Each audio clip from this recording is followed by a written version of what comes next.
Hello everyone, Ethys here, and perhaps for the first time ever on the channel, we're going to have a serious talk about PvP in Final Fantasy XIV. I, like many others, have always felt that PvP in Final Fantasy XIV is basically an afterthought. Even after the numerous adjustments made, modes added, and the inclusion of seasons and rankings throughout the course of Heavensward, it has felt like something taped onto the PvE experience as a sometimes entertaining but ultimately shallow sideshow. If someone's looking for a satisfying and competitive PvP experience, Final Fantasy XIV would have been far from the first game I recommended.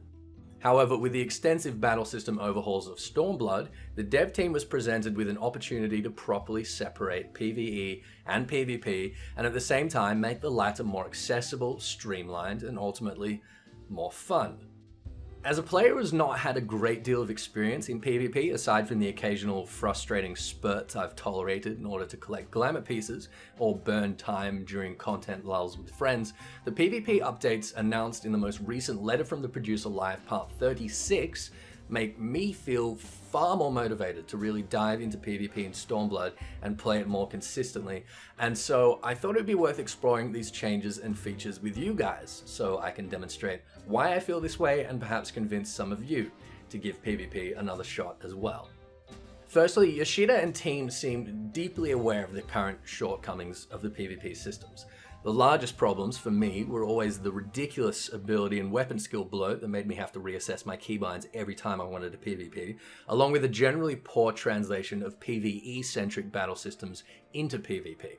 Simply put, the skills, abilities, and rotations did not fit well, and even after so many adjustments, it felt like they were trying to slam a square peg into a circular hole. For a game that is all about accessibility, I always found Savage raiding more accessible than casual PvP.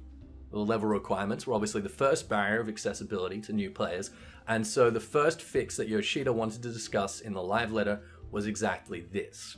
The level requirement isn't exactly removed. The only real prerequisite for PvP now is to have your job unlocked, i.e. you can't play as a class, and that of course does require you to have attained level 30. You'll presumably be scaled up from here with all the skills and abilities unlocked to ensure a level playing field. This might mean a brief influx of relatively clueless players in the short term, but the next changes we'll mention should mean that no one really flounders around for long trying to get their heads around the basics. Speaking of a level playing field, all stats and attributes have been homogenized across roles. As you can see here, when in PvP mode, the Dragoon and White Mage both have the exact same amount of HP and MP. Furthermore, gear attributes will have no effect in PvP whatsoever, meaning that PvP gear is purely glamour. This and the action point system that similarly contributed to the huge disparity between new and veteran players have been completely purged.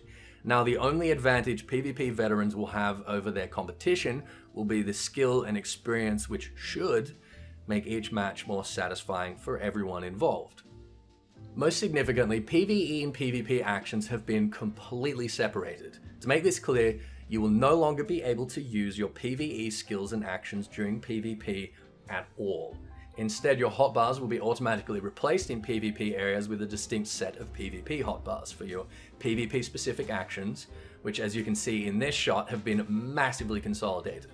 There will be just 9 or 10 actions per job, plus Adrenaline Rush, plus another 2 bonus actions that can be selected from a pool shared across the rest of your role.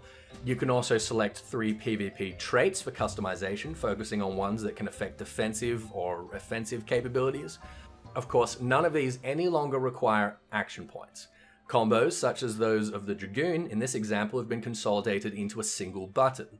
Those of you who have played Blade and Soul might find this concept familiar. So if I bind my Fang and Claw combo to my 1 key, hitting 1 every global cooldown will make me automatically progress from Impulse Drive to Disembowel to Chaos Thrust and finally to Fang and Claw before resetting. The other Dragoon combo will be bound to a second key that will be used similarly to execute True Thrust through Wheeling Thrust. The only other keybinds you will need for Dragoon seem to be for Piercing Talon, and then a handful of off-global cooldown abilities like Jump, Elusive Jump, Spine Shatter Dive, Blood of the Dragon, Battle Litany, Gish Kogel, and Nostrand, and a selection of 2 additional roll abilities. You will notice that there is no heavy thrust or phlebotomize here to worry about, and there will be no positional requirements in PvP for anyone whatsoever. Now it follows, and it is certainly worth noting, that your PvP and PvE rotations will be very different. Unlike Blade and Soul, combos will not auto-chain on a single hotkey in PvE, only in PvP. The combos themselves will also be different and may apply different effects to their PvE counterparts, removing the need for branching combos like Dancing Edge and Armor Crush. Combat in PvP is more consolidated, with fewer actions and a much lower skill cap, allowing people to actually focus on the real meta of movement, synergy, objective-focused play, and team coordination, something that has been grievously absent from PvP to this point. Crowd control is also going to be more balanced, with the removal of stuns for melee DPS and an acceleration in the diminishing returns of status effects like sleep.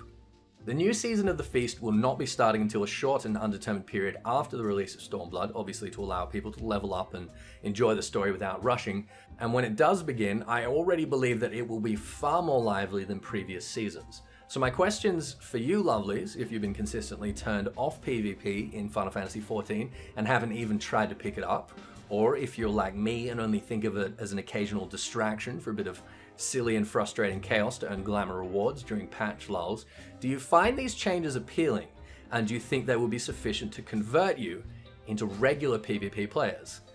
And for the current and old PvP veterans, what do you think?